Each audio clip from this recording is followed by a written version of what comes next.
آپ ان مسلمانوں کی بات مانیں گے جو کہتے ہیں کہ قرآن مجید کو سمجھ کے صرف علماء پڑھنا چاہیے؟ کہ اللہ سبحانہ و تعالیٰ کا کہنا کہ ہم نے قرآن مجید آسان بنایا ہے آپ کو سمجھنے کے لیے؟ اور اللہ تعالیٰ فرماتے ہیں سورہ بقرہ میں سورہ نمبر 2 آیت نمبر 242 میں لعلکم تعقلون، پھر کیا آپ نہیں سمجھیں گے؟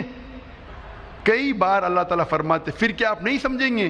مطلب قرآن مجید اللہ تعالیٰ نے نازل کیا ہے آپ کو سمجھنے کے لیے۔ اگر آپ کو قرآن مجید پڑھتے پڑھتے کوئی مشکل پیش آتی ہے تو اللہ تعالیٰ فرماتے ہیں سورہ نحل میں سورہ نمبر 16 آیت نمبر 43 میں، اور سورہ انبیاء سورہ نمبر 21 آیت نمبر 7 میں اللہ تعالیٰ فرماتے کہ اگر آپ کو کوئی مشکل آتی ہے تو آپ ان سے پوچھو جس کے پاس علم ہے۔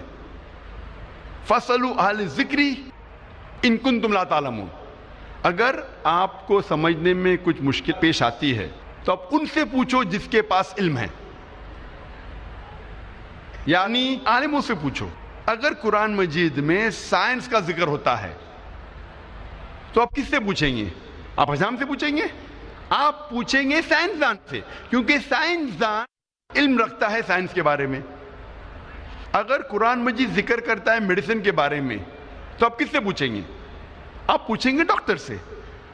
اگر قرآن مجید پڑھتے پڑھتے آپ کو کوئی مشکلات پیش آتی ہے، آپ جاننا چاہتے اس کے معنی یا جاننا چاہتے نزول قرآن، تو آپ ایک عالم سے پوچھیں گے جو 7 سال یا 14 سال دارالعلوم میں علم حاصل کیا ہے قرآن کے بارے میں۔ تو اگر قرآن پڑھتے ہوئے کچھ مشکلات پیش آتی ہے تو اللہ تعالیٰ فرماتے ہیں کہ ان سے پوچھو جو اس میدان میں علم رکھتے ہیں۔ اور مجھے یاد آ رہی ایک مثال پروفیسر کیت مور کے بارے میں کہ سن 1980 میں 1980 اور 1990 کے درمیان چند عربوں نے قرآن مجید میں جتنے حوالے ہیں ایمبریولوجی کے بارے میں، ایمبریولوجی ایک میڈیسن کا سبجیکٹ ہے۔ جب ماں کے پیٹ میں ایک بچہ پیدا ہوتا ہے اس کی سٹڈی کو کہتے ہیں ایمبریولوجی۔ ایمبریو مطلب جب ماں کے پیٹ میں بچہ ہوتا ہے شروع میں اسے کہتے ہیں ایمبریو، اس کے سٹڈی کو کہتے ہیں ایمبریولوجی۔ تو جتنی ایمبریولوجی کے بارے میں قرآن کے آیتیں ہیں اور حدیث ہے، ان عربوں نے اسے اکٹھا کیا اور اس کا ترجمہ کر کے پروفیسر کیت مور کے سامنے پیش کیا۔